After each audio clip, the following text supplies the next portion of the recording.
যেমন ক্লাস 5-এর এখানে 36 ও 54-র ক্ষুদ্রতম দ্বারা বিভাজ্য ক্ষুদ্রতম সংখ্যাটিকে নির্ণয় করতে বলেছে। এবং এখানে 6 নম্বর অঙ্ক যেটি আছে, এখানে যে 6 নম্বর অঙ্কটি আছে, তিনটি ঘন্টা একসঙ্গে বাজার পর 12, 20, 25 সেকেন্ড অন্তর বাজে, কতক্ষণ পর ঘন্টাগুলো একসঙ্গে বাজবে। এই অঙ্ক দুটোকে ঠিক এই নিয়মে করতে হবে।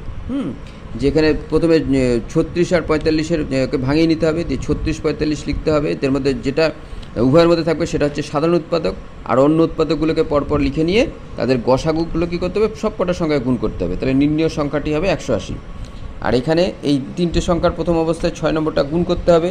গুণ করার পরে সাধারণ উৎপাদক যার মধ্যে যেটা আছে সেটাকে করতে হবে, অন্য উৎপাদকগুলোকে লিখতে হবে, লিখে সেই সংখ্যাটাকে গুণ করলে এটা গসাগু পাওয়া যাবে এবং সেটি হবে 300 সেকেন্ড। এবার 300 সেকেন্ডকে কী করতে হবে, 60 দিয়ে ভাগ করে নিতে হবে। তাহলে ঘন্টাগুলো আবার কত হবে, এই যে 5 মিনিট পর বাজবে।